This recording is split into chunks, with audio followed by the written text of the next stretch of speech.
They said he owned Los Angeles, not with titles or politics, not with law or order, but with silence. The kind of silence that made people lower their voices when they said his name, Adrian Moretti. To the city, he was a myth wrapped in a tailored suit, a man people talked about only when they were sure no one else was listening. To the streets, he was the reason deals were made, lives were spared, and sometimes taken. He didn't need to show his face often. His presence was enough. When Adrian entered a room, conversation stopped. Eyes shifted. Time slowed. There was something about him, that quiet authority, that mix of danger and calm, that made even the strongest men forget how to breathe. Los Angeles was his kingdom. From the glowing hills of Hollywood to the dark alleys near the harbor, everything moved under his watch. Money, information, power, fear. He controlled them all, like invisible strings in a game only he understood. But power comes at a price. And Adrian paid it every single day. He didn't sleep much. Couldn't.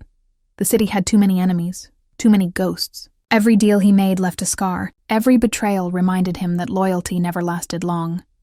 Still, he ruled. Cold, precise, unshaken. The world called him ruthless, but those who truly knew him knew better. Adrian Moretti wasn't heartless.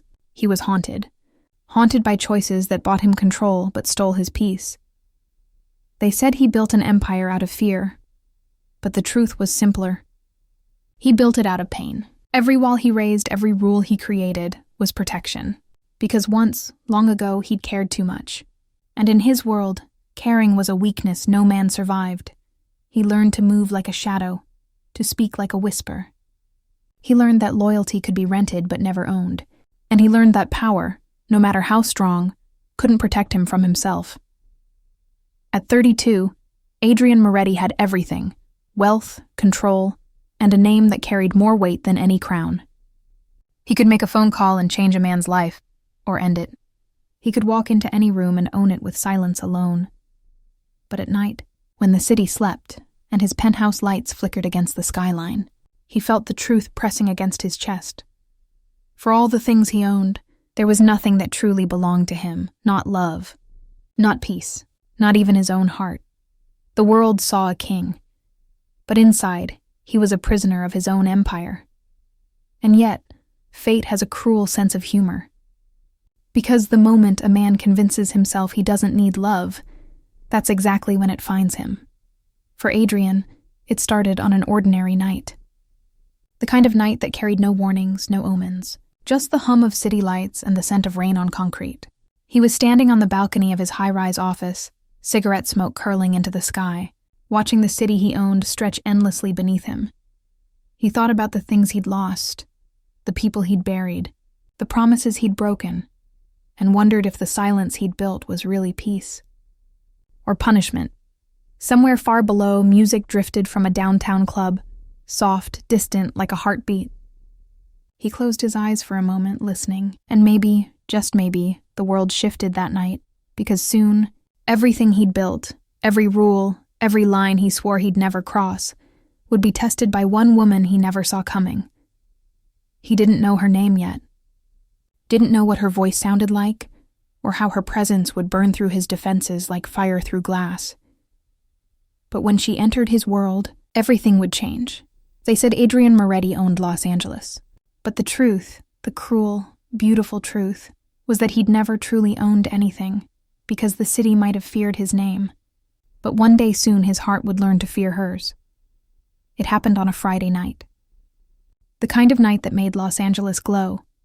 Soft rain on pavement, neon lights reflecting off wet glass, the air heavy with perfume and secrets. Adrian Moretti didn't believe in chance. He believed in control, in precision, in the kind of planning that left no room for surprises. But fate never asks permission before it rewrites a man's life. He was attending a charity gala, the kind of event meant to wash blood money in champagne and good intentions.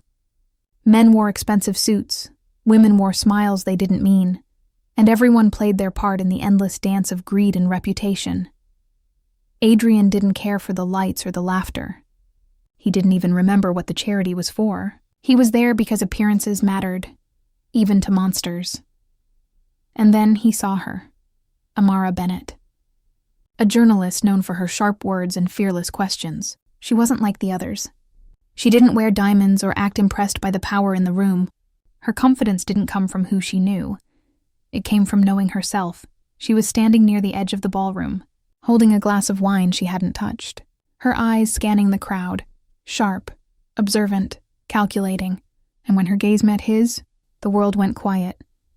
For a moment, Adrian forgot to breathe. She didn't look away, didn't flinch, didn't smile. She just stared, steady, curious, like she was trying to figure him out. Most people avoided his eyes, but she looked straight through him, and something inside him shifted, something he didn't even know was still alive. He turned away first. That alone was enough to unsettle him, because Adrian Moretti didn't look away from anyone. People looked away from him. The rest of the night blurred into meaningless conversation. Men tried to impress him, women tried to charm him, and yet every sound faded into the background. His mind kept drifting back to that one woman in the corner with the quiet fire in her eyes. He didn't realize she was watching him too. Not with admiration, but curiosity. Because Amara Bennett wasn't there to mingle. She was there chasing a story. A story about a man who controlled Los Angeles from the shadows. She'd spent months tracing whispers and rumors, all leading back to one name. Adrian Moretti. And now, for the first time, she was seeing the man behind the myth. He was composed, calculated, almost too still, like a storm waiting to break. There was danger in him, yes, but also something deeply human beneath the surface, something she couldn't quite name. When the gala ended, Adrian left early. He always did. But as he stepped into the cool night air, he felt that same pair of eyes on him again. He glanced over his shoulder. And there she was, standing at the top of the stairs, rain catching in her hair, her gaze locked on his. It wasn't attraction. Not yet. It was recognition. Like two forces meeting that were never meant to collide, but couldn't help it. For a second, neither moved. And then she smiled. Not a polite smile, not a nervous one, but the kind that said, "I see you." He should have left. He should have walked away and forgotten her face like he forgot everyone else's. But he didn't. Something about that smile followed him all the way home. Through the drive down Sunset Boulevard, through the silence of his penthouse elevator, even as he poured himself a drink and stared at the city he supposedly owned. All he could think about were her eyes, and how for the first time in years, someone had looked at him without fear. That night, Adrian Moretti realized something he didn't want to admit. A man can rule a city, but he can't control what finds its way into his heart. And whether he knew it or not, his empire had just been shaken, not by bullets, not by enemies, but by a woman who hadn't even tried to destroy him. She simply existed, and that was enough to start his downfall. He didn't see her again for a week.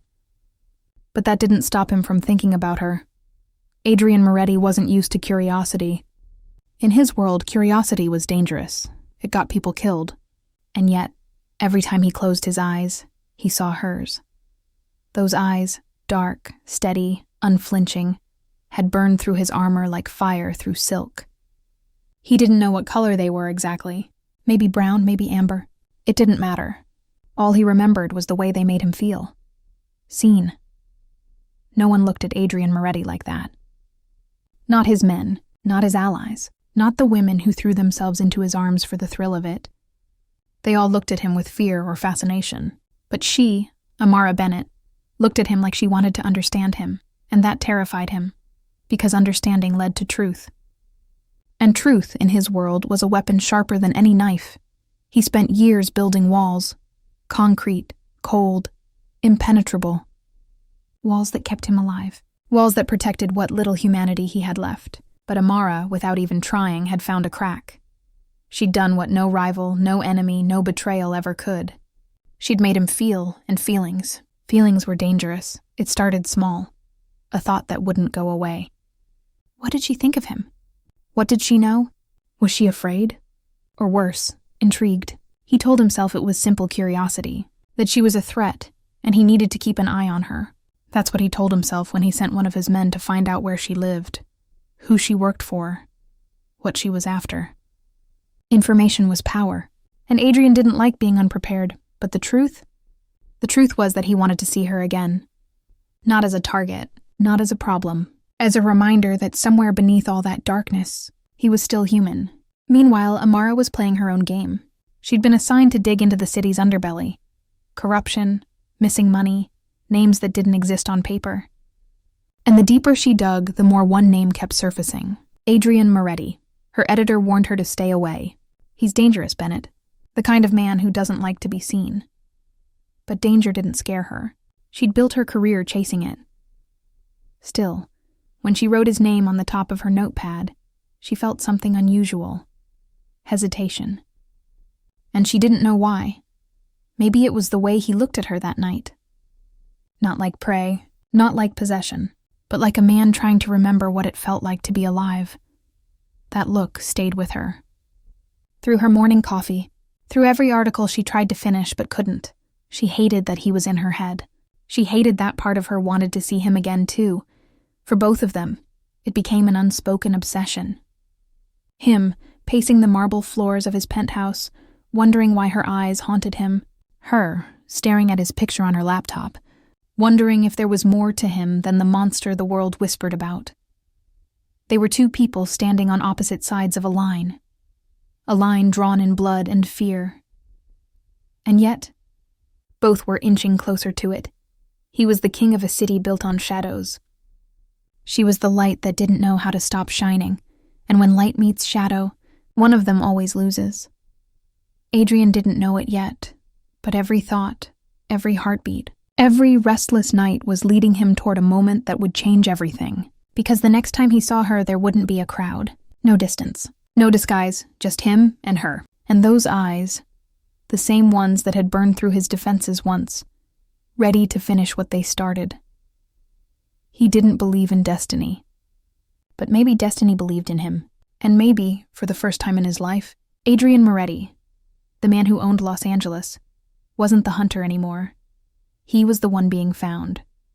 There's a saying in Los Angeles: the higher you climb, the closer you are to falling. Adrian Moretti had climbed higher than most, and now, for the first time, he could feel the air thinning. It started with a message. No name, no number. Just a single line on his encrypted phone. Someone's asking questions about you.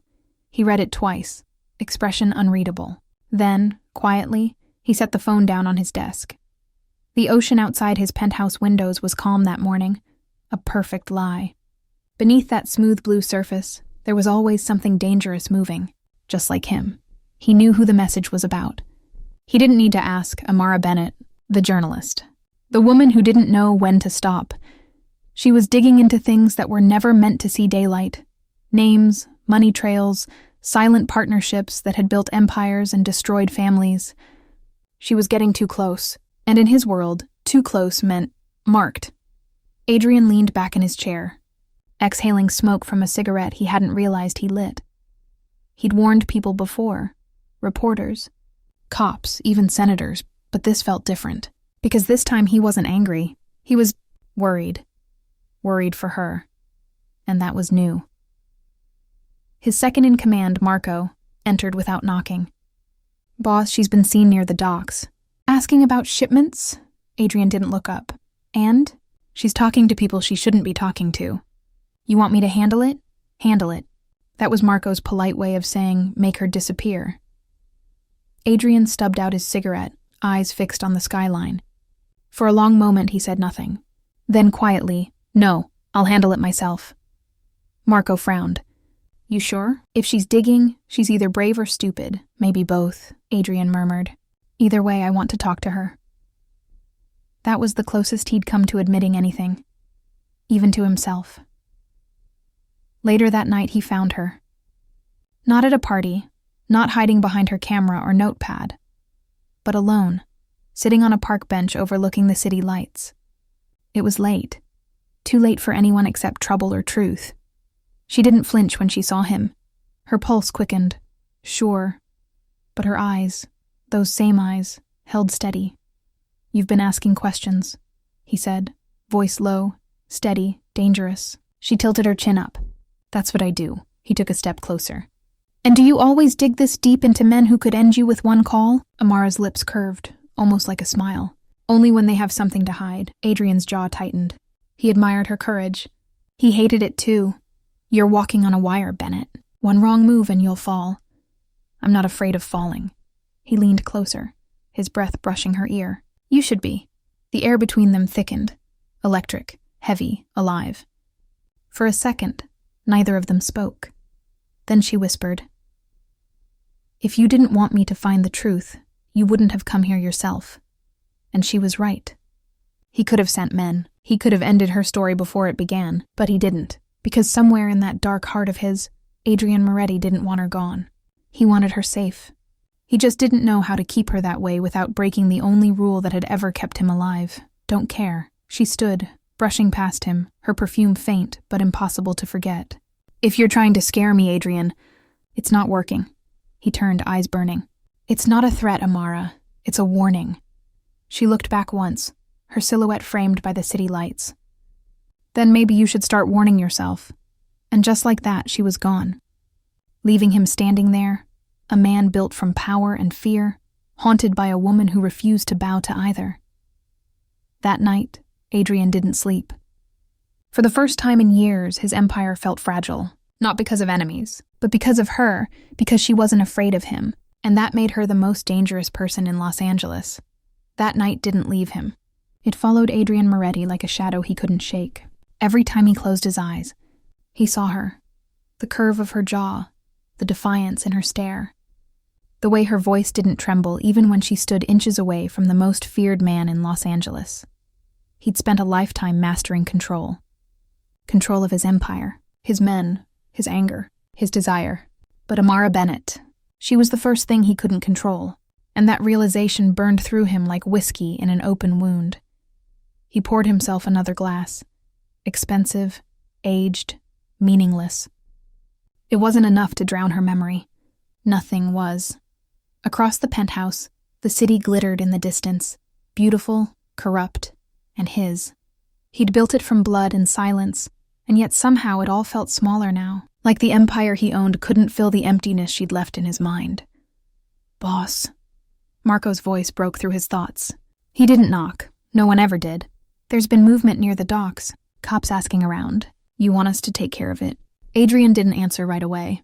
He stared into his glass, watching the amber light tremble like something alive. Not yet, he said finally. Let it play out. Marco hesitated. You sure? If Bennett's involved? Adrian's eyes flicked up, sharp as a blade. Leave her out of this. There it was again. The weakness he hated. The one he couldn't bury. The tone in his voice told Marco everything he needed to know. He didn't question it. He just nodded and left. When the door shut, Adrian exhaled slowly, running a hand through his hair. He didn't know why he'd protected her. Maybe because deep down, she reminded him of a life he'd never had. One where people told the truth, even when it cost them everything. He'd stopped believing in that kind of courage a long time ago, but she made him want to believe again. He walked out to the balcony. The night air hit him, cold and clear. From up here, Los Angeles looked almost peaceful. Lights stretched to the horizon like stars scattered across the ground. But he knew better. Every light hid a lie. Every shadow held a story. And tonight, both belonged to her. He thought about the way she'd said his name, not with fear, but with a strange kind of curiosity.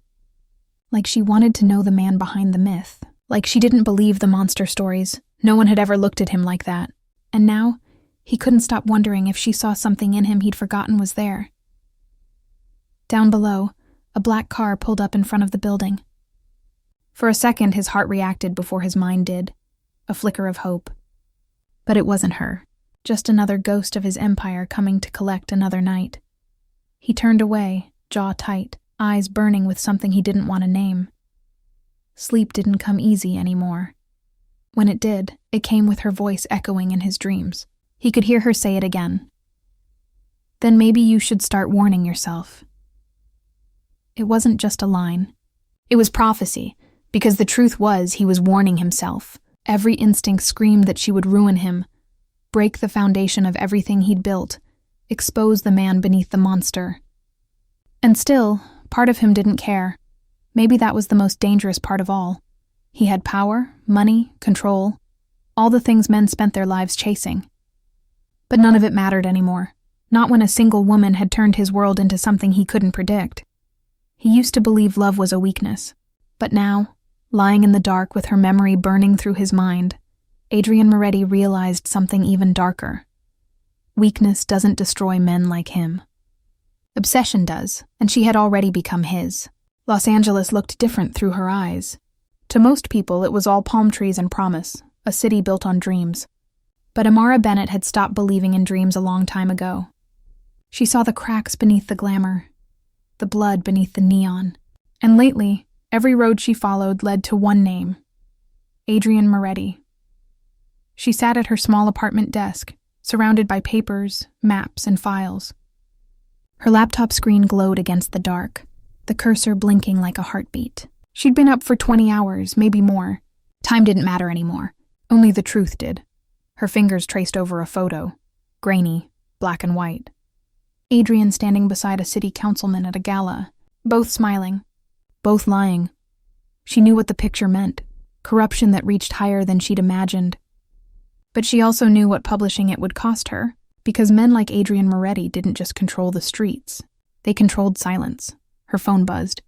Unknown number. She hesitated before answering. "Bennett," she said, a pause.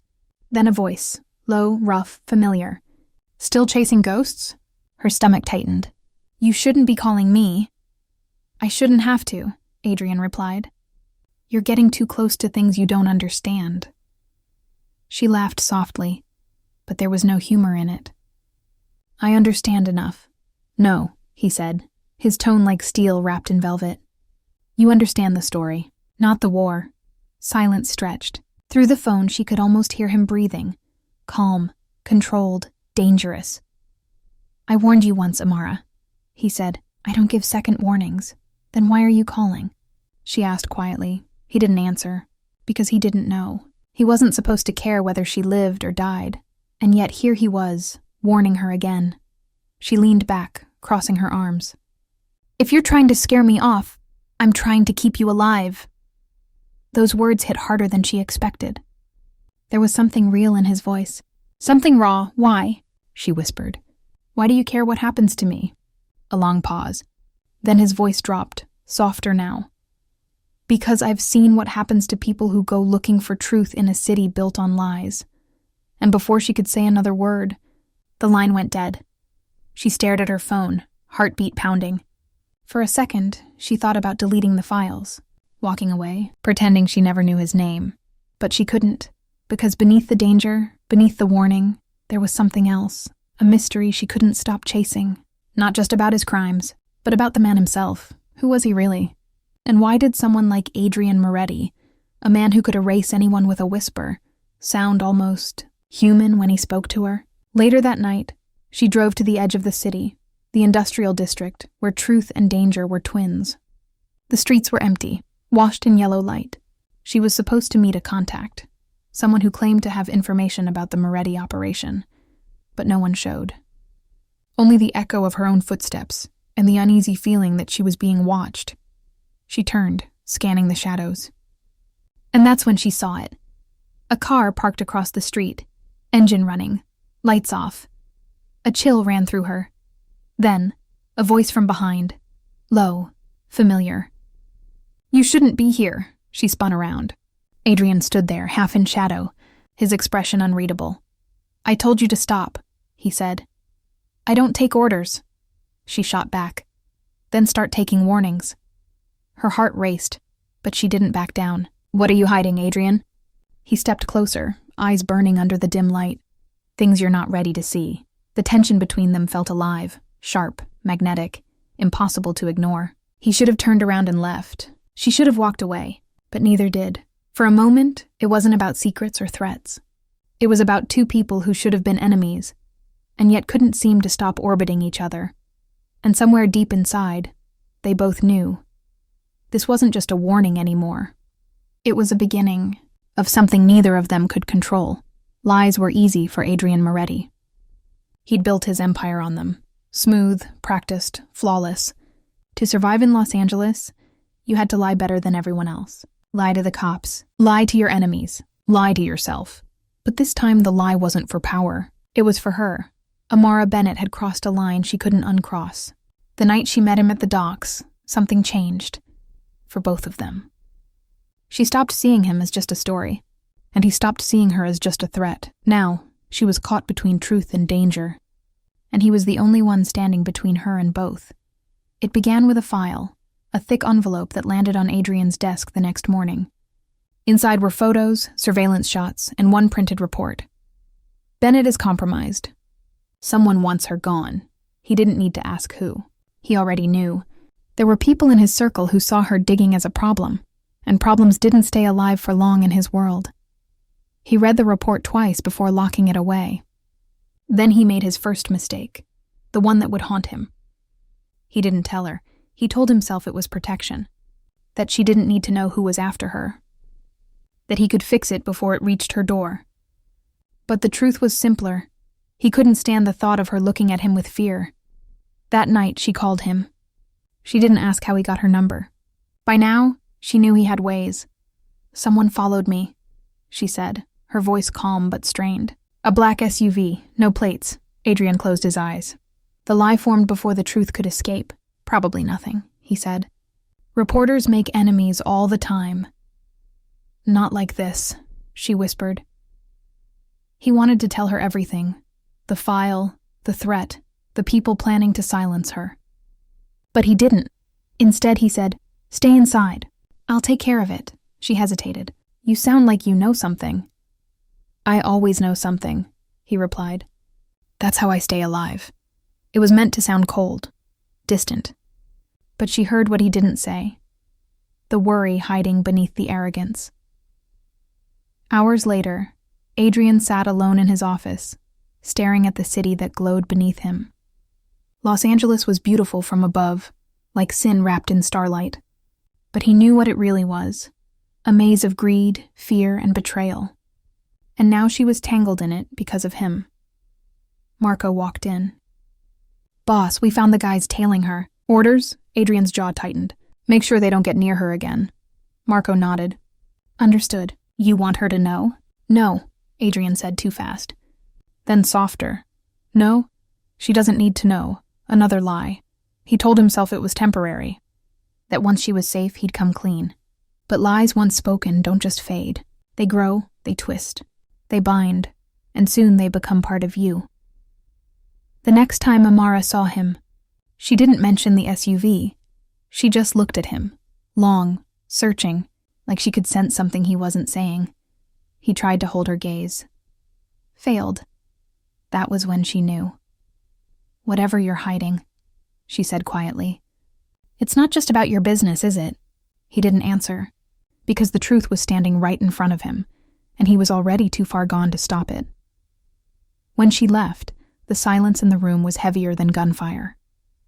For the first time in years, Adrian Moretti, the man who owned Los Angeles, felt something close to guilt, not for what he'd done, but for what he hadn't said, because protecting her meant lying to her.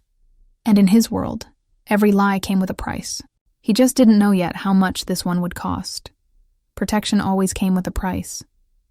Adrian Moretti had learned that lesson long ago, the hard way.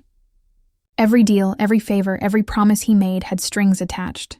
And this time, the strings were wrapped around Amara Bennett. He told himself he was keeping her safe. That the lie, the silence, the distance meant it was all to protect her. But in truth, it wasn't protection anymore. It was possession, and that realization scared him more than any rival ever had. It had been 3 days since the night she called. 3 days of silence. 3 days where every hour felt heavier than the last.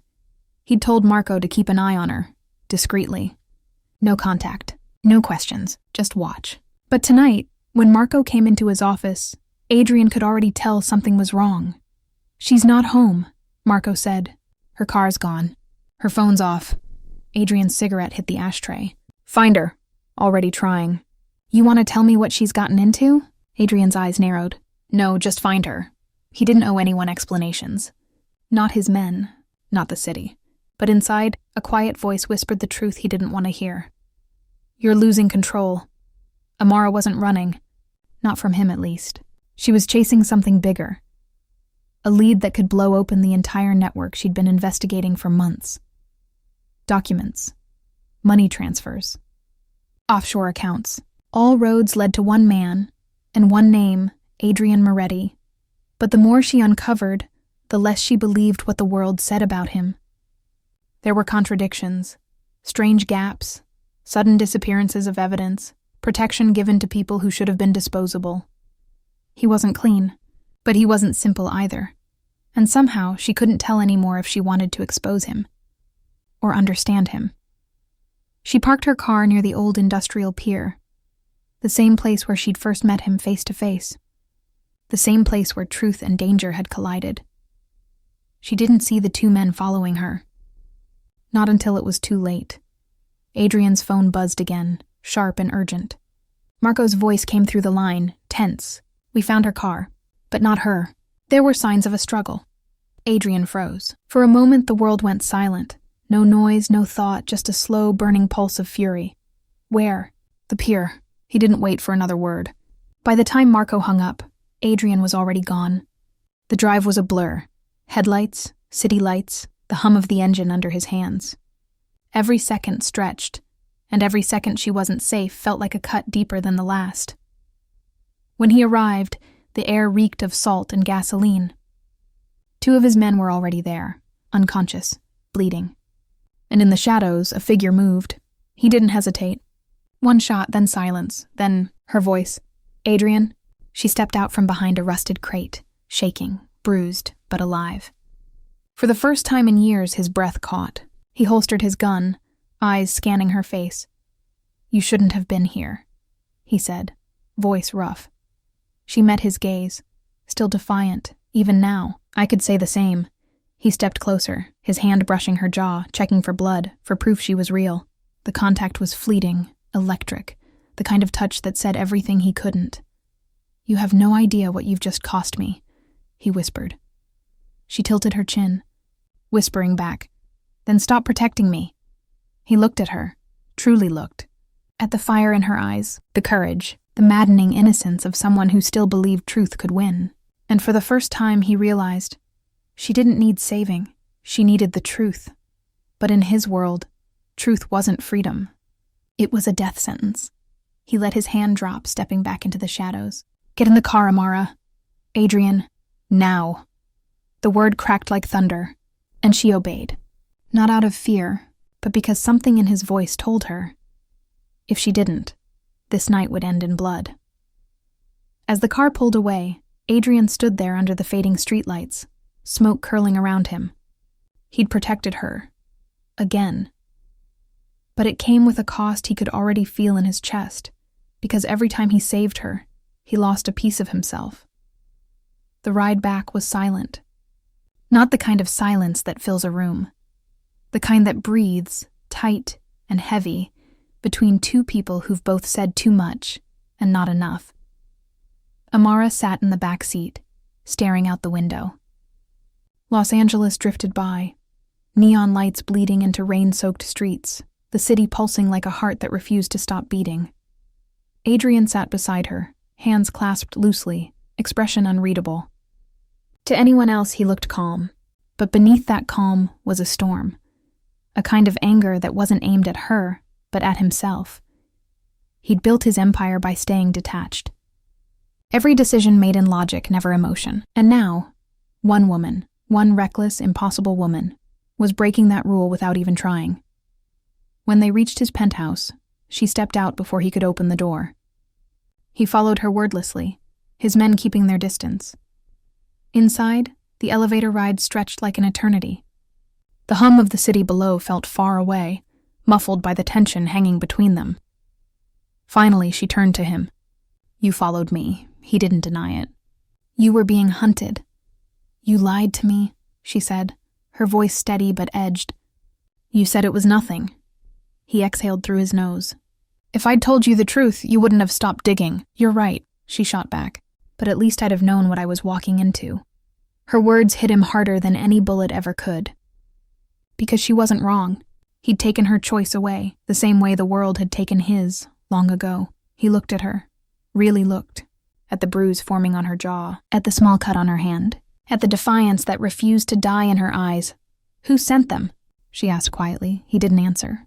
He couldn't, because saying the name out loud would make it real, and that was something he wasn't ready for. Instead, he poured 2 glasses of whiskey and handed one to her. She didn't take it. "I'm not here for your drinks or your protection, Adrian," she said. "I'm here for the truth." He stared at her for a long moment, then set his glass down. "You think truth will save you?" he asked softly. "It won't. Truth doesn't save people, Amara. It buries them." Her voice dropped to a whisper. "Then why do you keep saving me?" He froze. The question hung in the air. Fragile. Dangerous. Too close to the edge. When he finally spoke, his voice was lower, rougher. "Because I can't watch someone like you get destroyed by a city I built." For a second, the room felt smaller, as if the walls themselves knew something was about to break. Amara's heartbeat was loud in her ears. She took a slow step toward him. "You think I'm afraid of you," she said. "I'm not." He smiled faintly, but it wasn't amusement. It was pain. "You should be." She shook her head. "No. You want me to be afraid because it's easier that way. But I see you, Adrian. The part you try to hide behind all this power." He took a step forward, too close now. His scent, his presence, his voice. All of it surrounded her. "And what exactly do you think you see?" he asked. Her answer was barely a whisper. "The man you could have been." For a heartbeat, neither of them moved. Then something shifted. In him, in her, in the space between them.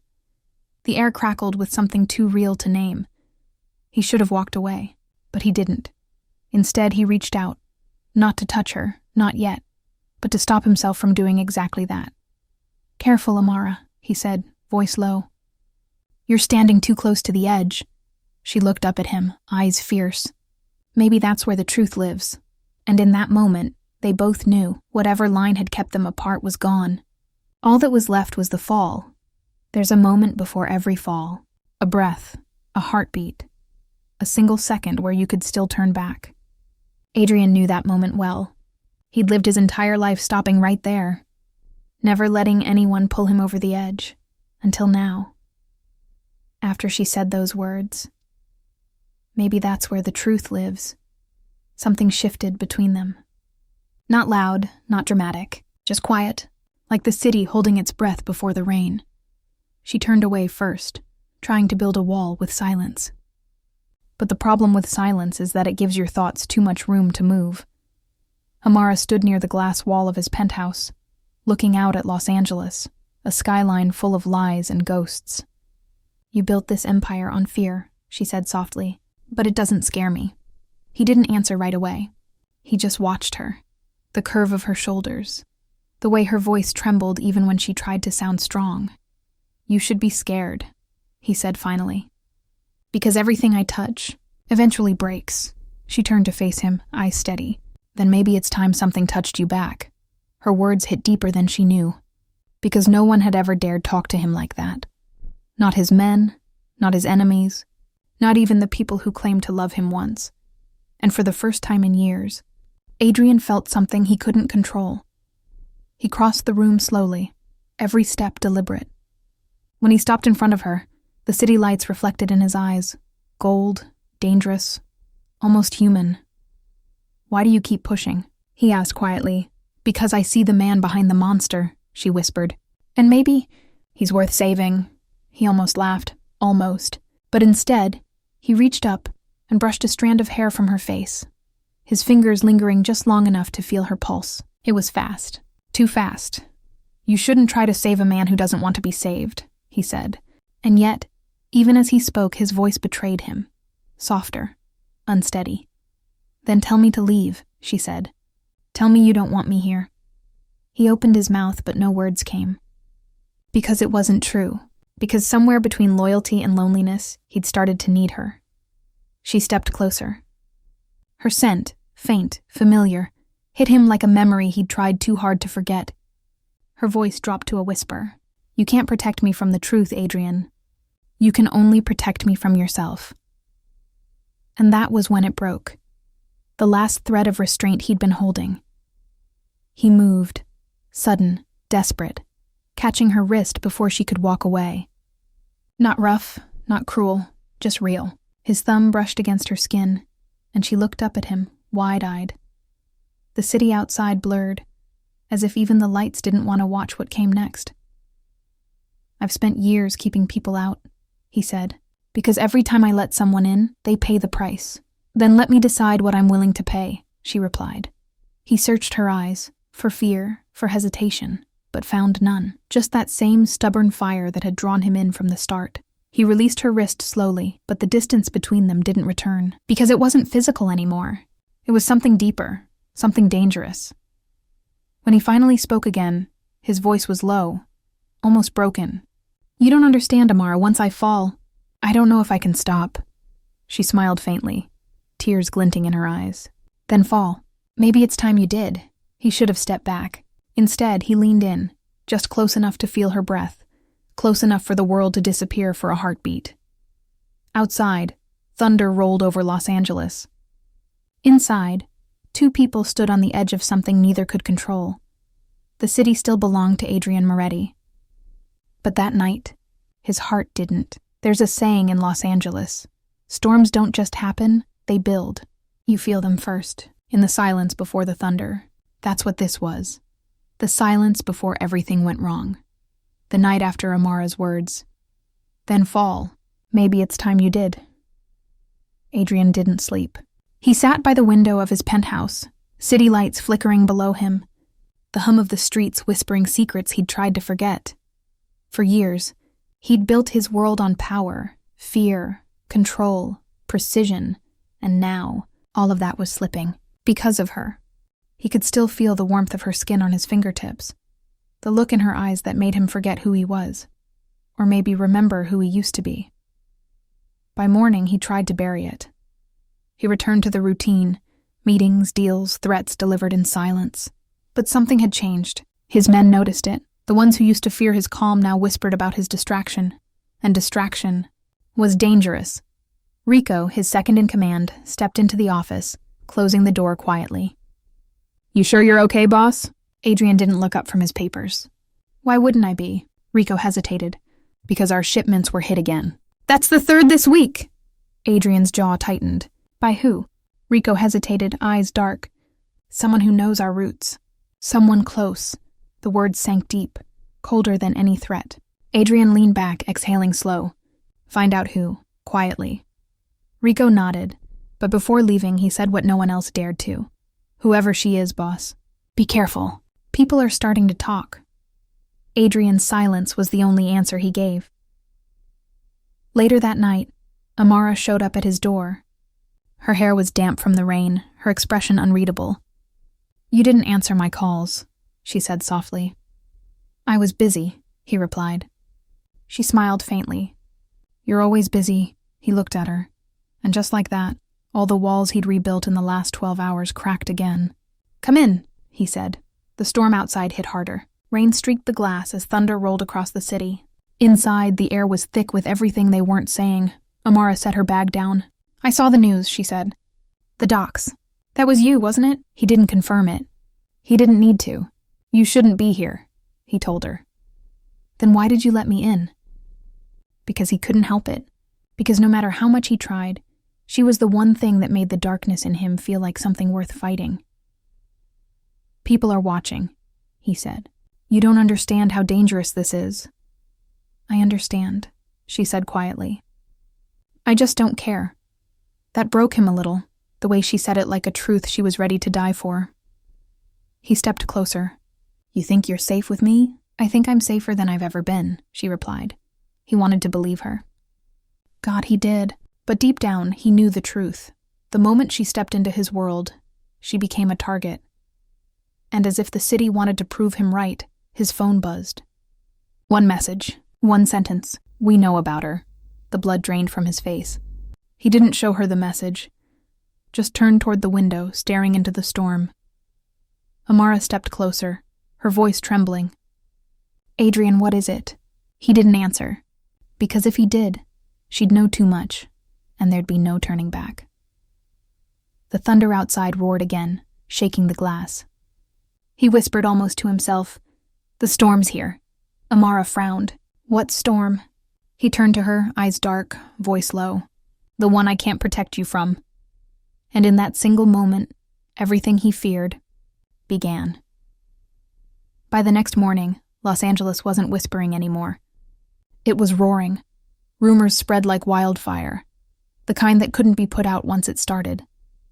Every bar, every back room, every dirty deal in the city carried one name. Amara, the woman seen with Adrian Moretti, the woman who made the untouchable man look human. And in a city built on fear, humanity was weakness. Adrian's men tried to keep control. They buried names, paid off police, erased traces. But the streets were watching, and the streets always talk. By noon, Adrian was standing in his office, looking out at the skyline. The storm had passed, but the air still felt heavy, charged. Rico entered, eyes sharp, voice tense. "We found out who's behind the hits," he said. Adrian didn't turn. "Who?" Marcelli. The name froze the room. Marcelli, a rival boss, one Adrian had buried years ago. Or so he thought. Rico continued, "He's back. And he's not after the business. He's after you." Adrian finally turned, face unreadable. "No, he's after her, because that was the truth. The message last night wasn't about power or revenge. It was a warning. They knew where to hurt him now. That afternoon, he sent Amara away. Or at least he tried to. You can't stay here," he said, voice tight. "Pack a bag," she crossed her arms. "And go where?" "Anywhere but here." "No," she said. "I'm not running." He stepped closer, frustration burning under his calm. "This isn't a choice, Amara." She met his gaze without flinching. "It stopped being your choice when you brought me into this." Her words hit hard. Because she was right. He had brought her in, not through force, but through the kind of connection he couldn't undo. He tried again. Softer. "If you stay, they'll use you to destroy me." "Then let them try," she whispered. "I'm done being afraid of shadows." He looked at her, really looked. And for the first time, he realized how far she'd come. The girl who once flinched at the sound of gunfire now stood against an empire, and he hated himself for loving her for it. By nightfall, Rico came back with worse news. "The Marcelli crew hit 2 of our safe houses. They left a message this time."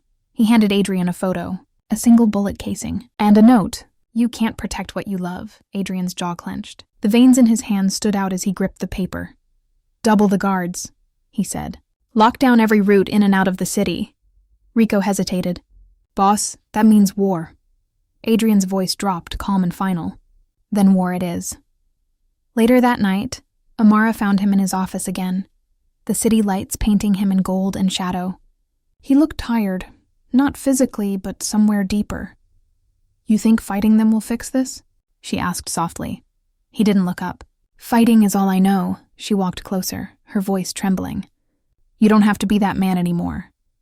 His eyes lifted to hers, and for a moment, the weight of years, of blood, fear, and loneliness, cracked open. "I already am," he said. She reached out, touching his face gently. For a moment he let her. He let himself feel something real. Then the sound shattered it. A gunshot from the street below. Then another. The building alarms blared. Rika's voice echoed from the hallway. "They found us." Adrian grabbed her hand. "Stay behind me." The world outside was chaos. Flashing lights, gunfire in the distance, the sound of engines roaring. Amara's heart raced. But even in the middle of it, one thought anchored her. The way his hand refused to let go of hers. The city had turned against them. But in that moment, standing side by side in the storm they created, they only had each other. And that terrified Adrian Moretti more than any enemy ever could. Loyalty. It's the currency of the streets. More valuable than money, more dangerous than love. Adrian Moretti built his empire on it. Men who'd take a bullet before breaking their word, blood oaths signed in silence, trust earned through fear. But tonight, loyalty felt fragile. It felt like something that could shatter with one wrong whisper. The attack at the penthouse left his men shaken. 2 cars burned in the alley below. Windows cracked, and for the first time, Adrian realized. Someone inside had talked. He sat at his desk, bruised knuckles pressed against his chin, listening as Rico gave the report. "We lost 3 men," Rico said quietly, "and they knew exactly where to hit." Adrian didn't look up. "Inside job," Rico hesitated. "You think it's one of ours?" "I don't think," Adrian said. "I know." He stood walking toward the glass wall, the city glowing beneath him. Beautiful, deceptive, alive. Every light was a secret, every shadow a lie. "Find him," Adrian said. "Find who sold us out," Rico nodded. "And if it's someone close?" Adrian's voice was steady, but his eyes weren't. "Then loyalty has a price." Amara watched from the doorway. She hadn't spoken since the shooting stopped. Her hand still shook, even though she tried to hide it. When he turned toward her, she forced herself to stay calm. "You think one of your own betrayed you?" He nodded once. "Someone's feeding Marcelli information." Her heart sank. "You don't think it's Rico, do you?" Adrian didn't answer. He didn't have to. The silence said enough. She stepped closer. "He's your right hand, Adrian. You trust him?" He looked at her, eyes dark, jaw tight. "I trusted everyone once. That's how I learned not to." She didn't argue. She just whispered, "You can't fight a war when you don't know who's standing beside you." He smiled faintly, but it wasn't warmth. It was something colder. "I've been fighting that kind of war my whole life." That night, Rico returned with information, half-truths, phone records, names, and one photo. Blurry, but clear enough, a meetup in an old warehouse at the docks. Someone from Adrian's crew shaking hands with Marcelli's men. Adrian's stomach turned. He recognized the shape, the walk, the betrayal. It wasn't Rico. It was Marco, one of his oldest men, the one who'd sworn loyalty to him in blood. Adrian didn't flinch, didn't speak. He just stared at the photo, his pulse steady, like calm before a kill. "When?" he asked. "Tonight," Rico replied. "He's meeting them again. Dock 14. Adrian grabbed his coat. "I'll handle it, boss," Rico said quickly. No. Adrian's voice was final. "If loyalty dies tonight, it dies by my hand." Amara followed him to the elevator. "You don't have to do this," she said. He turned to her, the faintest sadness in his eyes. "Yes, I do." "Then let me come with you." He hesitated, the steel in him softening for just a moment. "It's not your world, Amara." She met his gaze, unafraid. "It is now." And that was the problem. She was right. The docks were quiet when they arrived. Fog rolled in from the ocean, and every sound, every creak, every echo felt like a heartbeat. Adrian spotted Marco waiting near a car. He walked straight toward him. No words, no warning. Marco's eyes widened. "Boss, Adrian didn't raise his voice. "Why?" Marco swallowed hard. "They had my family, Adrian. My kids." Adrian closed his eyes for a second. He understood too well what desperation could do. But betrayal was betrayal. And in his world, loyalty was sacred. He stepped closer, lowering his voice. "You should have come to me." "I couldn't," Marco whispered. "You'd have killed them." Adrian's jaw tightened. And now? The silence said everything. He turned away, the weight of leadership, of guilt, pressing on his shoulders. Behind him, the shot echoed. Rico had pulled the trigger. The man who betrayed them was gone. But the price of loyalty was written in blood once again. When they drove back, Amara didn't speak. Adrian's hands gripped the wheel, knuckles white. Finally, she said, "You didn't want to kill him." He shook his head. "No, but I had to remind them who I am." She looked at him quietly. "And who is that, Adrian?"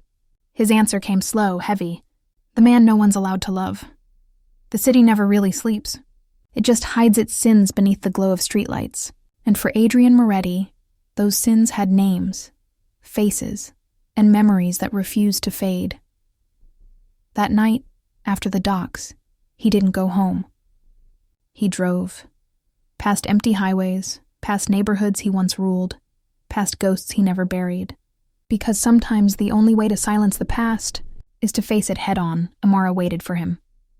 Hours passed, but she didn't leave. She sat in his office, wrapped in his jacket, staring at the faint blood on the cuff. A reminder of the life he kept trying to keep away from her.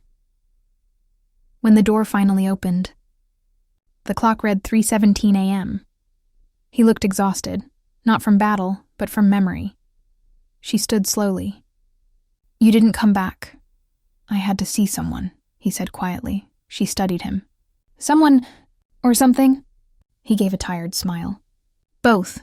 He poured himself a drink but didn't touch it. His eyes stayed on the glass, lost somewhere far away. "When I was 17, he began, "I watched my father die on these streets. Not because he was weak, but because he trusted the wrong man."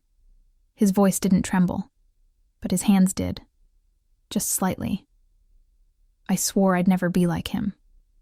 Never let anyone close enough to do that to me. So I built walls, brick by brick, deal by deal, until one day, the boy who wanted justice turned into the man everyone feared." Amara didn't interrupt. She just listened, because for the first time he wasn't the boss. He was just a man, finally telling the truth. He looked at her, eyes darker than the city behind him. "I tell myself everything I've done was for control. But some nights, I can still hear him calling my name, asking me if I became the kind of man he'd be proud of." He let out a hollow laugh, and the answer's always no. She walked closer, slow and quiet like she was approaching a wounded animal. "Maybe pride isn't the point," she said softly. "Maybe it's survival." He looked at her, and something in his chest broke. A crack so deep it hurt to breathe. "Survival," he repeated. "You make it sound simple." "It's not," she said. "But it's human."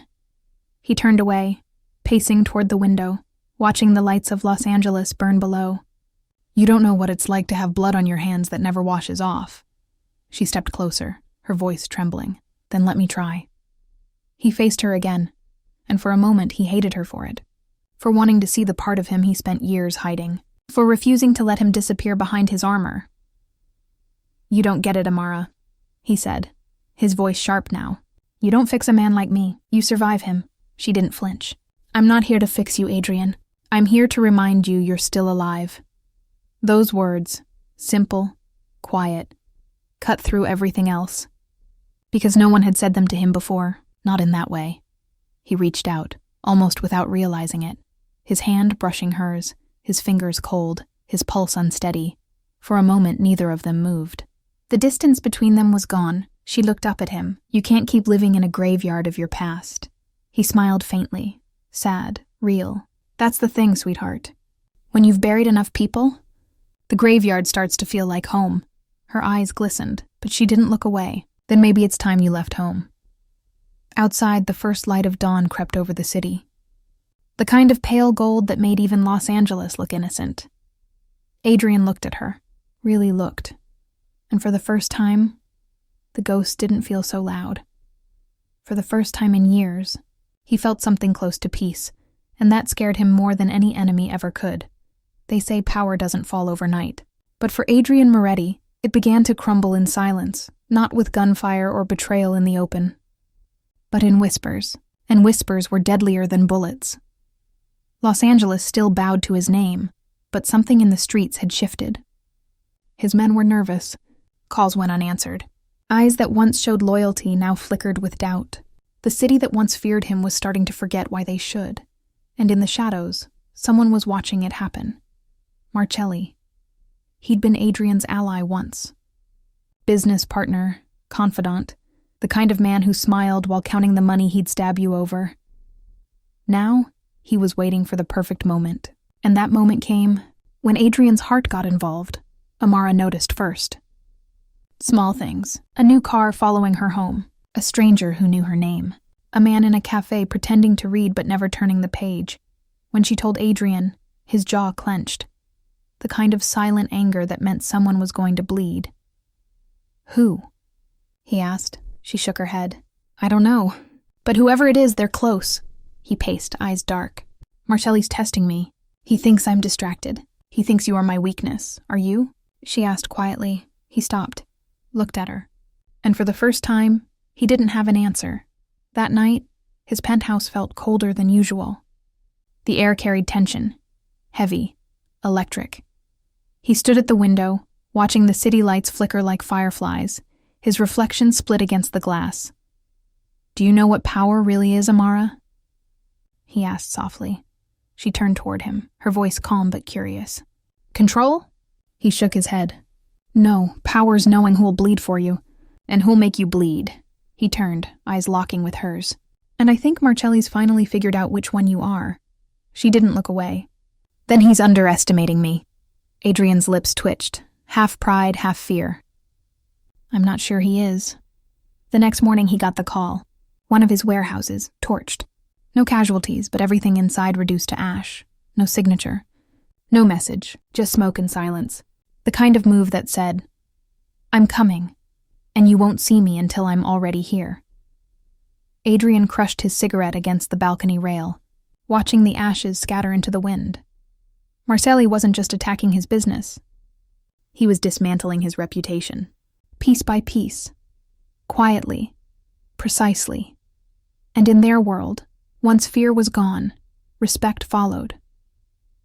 That evening, Amara found him sitting in the dark. No music, no glass in hand, just him in the shadows. Tell me what you're thinking, she whispered. He looked up slowly. I'm thinking about how easy it is to lose everything when your heart starts beating for someone. Her voice softened. You think I made you weak? He shook his head. No, you made me visible. She stepped closer, brushing a strand of hair from his forehead. Then maybe it's time you stop hiding. He smiled faintly, though his eyes stayed haunted. Marcelli's not coming for me head on. He's too smart. He's setting traps, quiet ones. And the first one is already closed. She frowned. What do you mean? He reached for his phone, pressing play on a voice recording. A familiar voice filled the room. Deep, calm, dangerous. If you want to destroy a man like Moretti, you don't shoot him. You make the people he loves stop trusting him first. Amara froze. Her pulse quickened. Where did you get this? He looked at her, eyes cold, focused. From one of my own men. There was silence. A long, heavy silence that said everything words couldn't. She realized then, the real war had already started. Not on the streets, but in the spaces between loyalty and love. Outside, Los Angeles gleamed. Too beautiful for the things that were about to happen. Inside, Adrian Moretti prepared for a kind of fight he'd never faced before. Not for his city. Not for his throne, but for her. And as the night deepened, one truth echoed in his mind.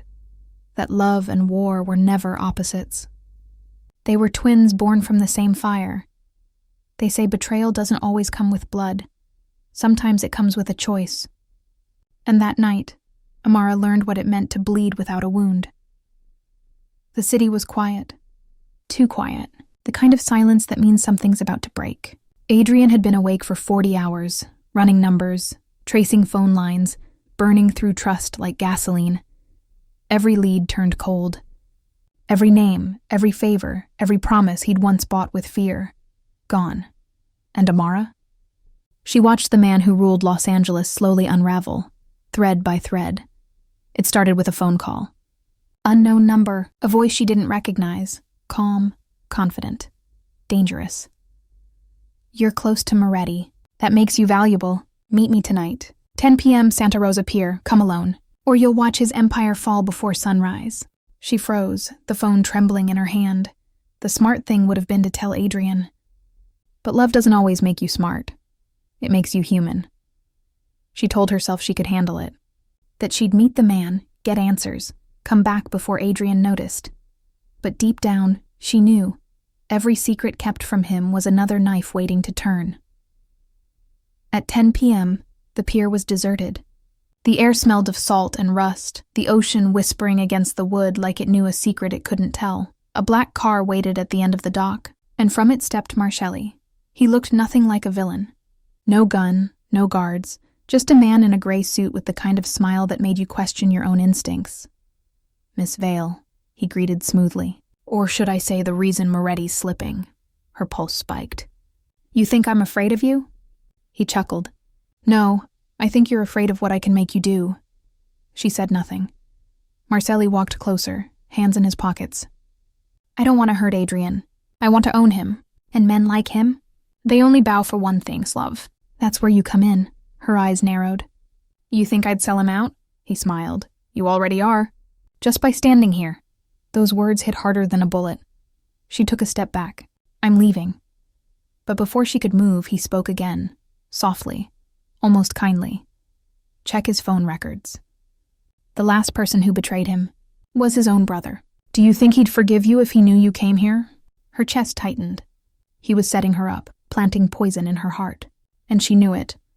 But lies, when they're sharp enough, still cut deep. When she returned to Adrian's penthouse, he was waiting.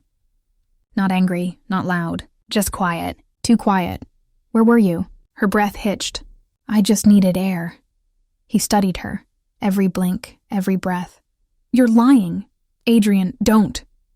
His voice cracked like thunder. "Not you. Not tonight." She felt the weight of the truth pressing against her ribs. He already knew. Somehow he always did. He stepped closer, his eyes dark and unreadable. "Marcelli's people were at the pier tonight. You want to tell me why your name came up on their camera feed?" Her lips parted, but no words came.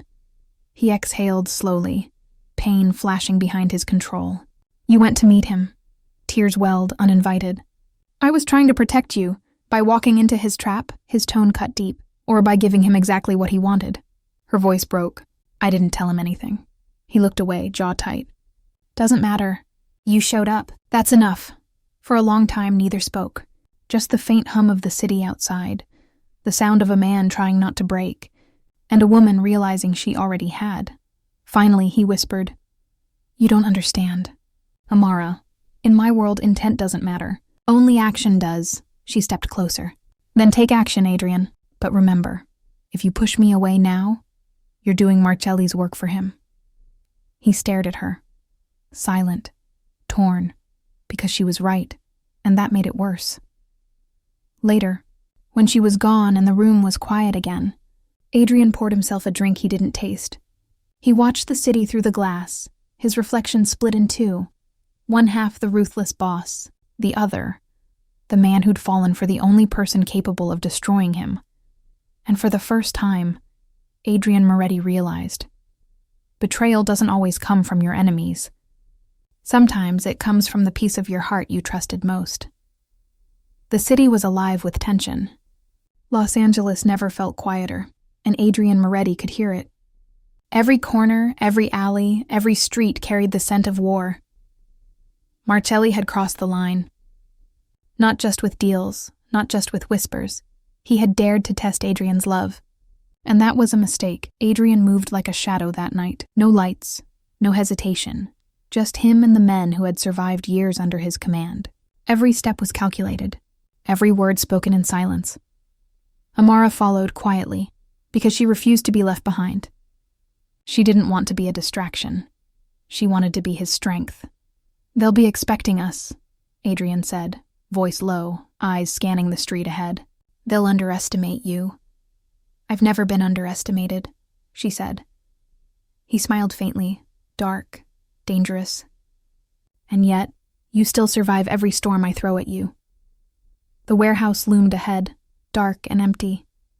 Broken windows, scattered crates, shadows that moved in the corner of vision. Marcelli had chosen his battlefield. Adrian would choose his justice. They entered silently, weapons concealed. Every step, every breath, a promise. Then the first gunshot rang out, loud, echoing. Marcelli's men were waiting. Adrian reacted instantly. Precision born from years of fear and training. Every movement controlled, every strike deliberate. Amara ducked behind a crate, heart pounding, watching him move. Not as a boss, not as a killer. As a man who would fight anyone, any force, for her. The firefight was brief, but intense. Shots shattered glass. Bullets tore through wood and metal, but Adrian's focus never wavered. He reached Marcelli quickly, the man calm, smug, thinking he had won. "Adrian," Marcelli said, "you always come to the fight too late. Or too early, I can't tell anymore." "You underestimate me," Adrian said, voice low, "and I don't forgive underestimation." Their fight was quick, brutal, silent to anyone who didn't understand the stakes. Every strike was a calculation. Every punch carried years of anger, betrayal, and fear. Finally, Adrian pinned Marcelli, eyes dark, rage tempered by control. "This city, this empire, is mine," he whispered. But you will never touch her again. Marcelli smiled faintly. You think she'll stay? After everything. Adrian's jaw tightened. She already has. And that's enough. Outside, Amara emerged from cover. Her hands trembled, but she didn't move away. You're alive, she said softly. I told you, Adrian said, voice rough. I fight for her. Not for the Empire. Not for power. For her. She stepped closer, and for the first time, the city, the war, the blood around them, none of it mattered. Then let me stand with you, she whispered. He looked at her, torn between letting her in and keeping her safe. I can't promise you safety, he said. I don't need safety, she replied. I need you. That was all he needed. All of it. By the time the police sirens cut through the night, the warehouse was empty, except for Adrian, Amara, and Marcelli, unconscious at his feet. Adrian looked at her, hands still shaking from adrenaline. You could have been killed, he said, voice low, almost afraid of the answer. I could have, she said, but I didn't, and neither did you. He pulled her into his arms, holding her close, feeling the heat of life and survival against him. The city outside was loud, alive, dangerous. But inside that moment, in the shadow of war and blood, they had something the streets could never touch. Each other. The warehouse was quiet now. Only the distant hum of the city reminded them that Los Angeles never truly slept, and neither did danger. Adrian stood near the broken crates, the weight of the night pressing against his shoulders. Every shot fired, every life threatened, every decision he had made, it all came back in echoes. But for the first time in years, the adrenaline didn't feel like power. It felt like exhaustion and longing. Amara approached slowly, her steps careful, almost afraid he might snap. Not from rage, but from the vulnerability she didn't often see. You're alive, she whispered, eyes searching his face. I always am, he said, though the truth lingered in the shadows behind his eyes. He wasn't just alive. He was changed, because survival wasn't enough anymore. They walked to the car together side by side, but neither spoke. The streets were empty, slick with rain from the earlier storm, reflecting the neon that painted the city in gold and red. Every light seemed to mock them, beauty in a city built on fear. You could have been killed tonight, Adrian finally said, voice low, almost trembling. I know, she replied softly. But so could you, and we survived. Didn't we? He studied her, and for a long moment he didn't answer, because survival came at a cost he wasn't sure he could pay, not with his empire, not with his enemies, not even with his heart. I've spent my life building walls, he said finally, voice rough. Walls to keep everyone out, to keep myself safe. And somehow, you walked right through them. Amara's gaze softened. I didn't walk through, Adrian. You let me in, or maybe I found the cracks. He swallowed, tension coiling in his chest. Cracks that could get you killed. Then let me risk it, she said. Her voice was steady, unwavering, and it struck him harder than any bullet ever could, because if loving you is dangerous, I'll take it. They reached his penthouse, the city sprawling beneath them like a living, breathing thing. Adrian poured them both a drink, but neither touched it. The silence was heavy, intimate, a pause between the chaos of life and the chaos of the heart. You know, she said quietly. After tonight, I'm not sure where love ends and war begins. He looked at her, eyes dark, serious. Neither am I. Her hand reached for his, not pressing, not demanding, and just there. He felt her warmth, and for a moment, the world outside disappeared. The guns, the enemies, the empire, the blood, it all faded into nothing but her heartbeat. You're scared, she said softly, reading him like a book he thought was closed forever. I am, he admitted, voice low, because loving someone in my world, it doesn't just put me at risk, it puts you at risk, and I can't bear the thought of losing you. I'm not afraid, she said. I choose this. I choose you, every time. Her words didn't fix the world. They didn't erase the threats or the enemies lining the streets, but they shifted something in him, a crack in the armor, a spark in the darkness. Adrian pulled her close, forehead to forehead, and whispered, Then I'll fight. Not for my empire, not for control, not for fear, but for us. And in that moment, the lines blurred. Love and war weren't opposites anymore. They were one and the same. The city waited outside, dangerous and unpredictable. But inside, in that quiet moment, Adrian Moretti and Amara discovered something even the streets could never take from them, the truth of their hearts. The city had calmed, but Adrian knew better. Los Angeles never truly sleeps. It waits, watches, plots. And tonight, it whispered danger again. Louder, closer, more personal than ever before. He was in his office when Rico burst in, eyes wide with urgency. "Boss, it's happening again." Adrian didn't move, didn't blink. "Who?" Rico hesitated. "One of our own, and Marcelli's men. They're attacking the docks tonight." Adrian's chest tightened. "How many?" "Too many." He didn't speak. He grabbed his coat, his gun, and his focus. Every sense sharpened, every heartbeat measured. Amara appeared beside him, hand slipping into his naturally, not as a follower, but as his equal in this fight. "You shouldn't come," he said quietly. "I told you," she replied. "I'm not leaving, not now." "Not ever." He looked at her, the storm outside reflected in his dark eyes. "You could die, and you could die too," she said softly. "But we face it together." The docks were chaos incarnate. Smoke, fire, shadows moving like predators in the dark. Adrian's men engaged, but even they were being picked off by hidden snipers. It was a trap, precise, calculated. Someone on the inside had given Marcelli everything he needed. Adrian's eyes scanned, fast and precise. Then he saw it. Marco, alive, back from the dead, acting like loyalty never mattered. And worse, directing Marcelli's men with the same calm arrogance that had once been his. The betrayal hit like a bullet to the chest. "Marco," Adrian growled, voice low and dangerous. Marco didn't flinch. "You should have killed me before, boss. Now you'll regret it." Amara moved closer, pulling Adrian slightly back. "They're too many," she whispered. He shook his head. "No, not for us." And with that, the fight became personal. Every move Adrian made was calculated. Every shot was precise. Every step forward cut through not just the enemy, but the betrayal. Amara fought beside him, instinct blending with courage. She wasn't just surviving. She was defending the man she loved, the man whose empire and heart were being torn apart simultaneously. Marcelli watched from the shadows, smirking. "You think love will save you?" he called. Adrian didn't answer with words. He moved faster, harder, using every tactic he'd learned from years of surviving a world built on fear and blood. Marco tried to flank him. Adrian turned, and in one swift motion, he disarmed his old friend. "Loyalty," Adrian said, voice icy, "has a price. You forgot yours."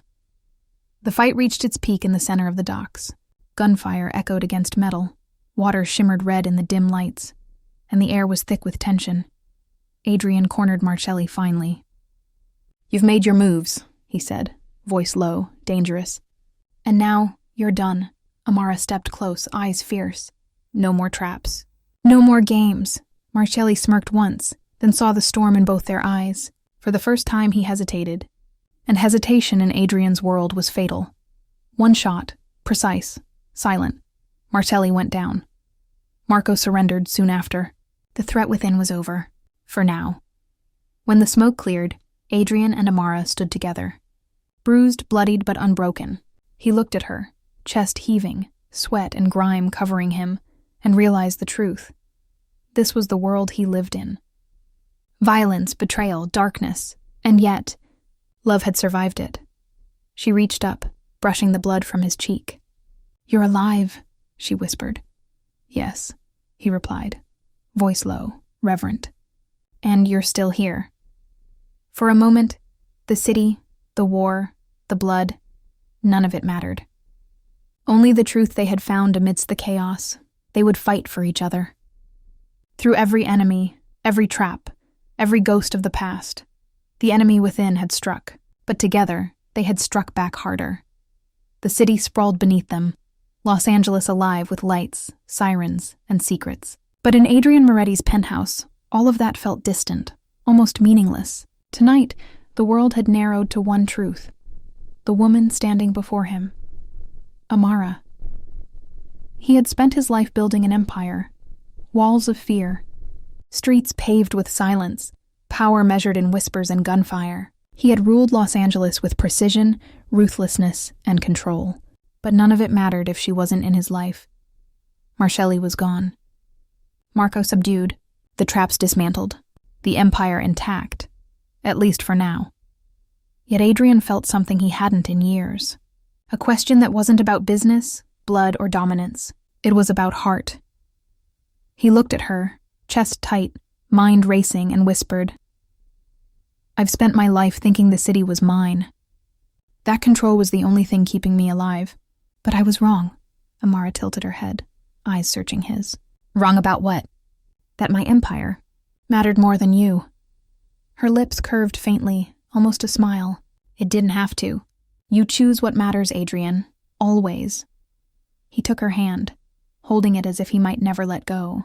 "I've ruled streets, men, deals, but I've never ruled my heart. And for the first time, I realize I can't, because it belongs to you." She stepped closer. "Then what does that mean for us?" He let out a slow breath. It wasn't easy. Giving up control, even partially, went against every instinct. But he had fought for her, survived wars for her. And now the choice was simple. It means you come first. It means love rules the empire, not fear. It means I don't just want to protect you. I want to live for you. Every day. Tears glistened in her eyes, but she smiled, stepping into his arms. "You finally learned, boss," she whispered. "The city doesn't own you. You own your heart." He pressed his forehead to hers, feeling her warmth, her life, her presence. A reminder that even kings need something worth fighting for beyond power. That night, Adrian made a decision. Not just for the empire, not just for vengeance or loyalty, but for love. He called his men, gave new orders, restructuring, rebuilding, fortifying. But he told them one thing clearly. No one threatens this city again, and no one will touch the woman I love. Outside, Los Angeles hummed and pulsed, unaware of the quiet revolution happening inside a penthouse high above. The streets might fear him, respect him, even hate him, but he had found something far more valuable: balance.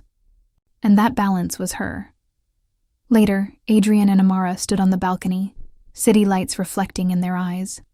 He pulled her close, holding her like the world could fall apart and it wouldn't matter. "You ever regret following me into this?" he asked softly. She shook her head. "No, I followed my heart." He smiled, dark, dangerous, and finally at peace. "So did I." The city might still whisper his name, still fear the Mafia boss who owned Los Angeles. But above it all, in this moment, the man they feared the most had finally surrendered to something stronger than power. Stronger than blood, stronger than the empire. Love. And for Adrian Moretti, that was enough. Love, power, betrayal, and the choices that define us. Adrian Moretti's story has come to an end. For now, but every empire has its secrets. Every heart has its next chapter. If you've felt the pulse of the city, the weight of loyalty, and the fire of forbidden love, don't let this story end here. Subscribe now, and step into worlds where danger and desire collide, where every heartbeat, every whisper, every shadow tells a story you won't forget. Join us, and let the next chapter find you.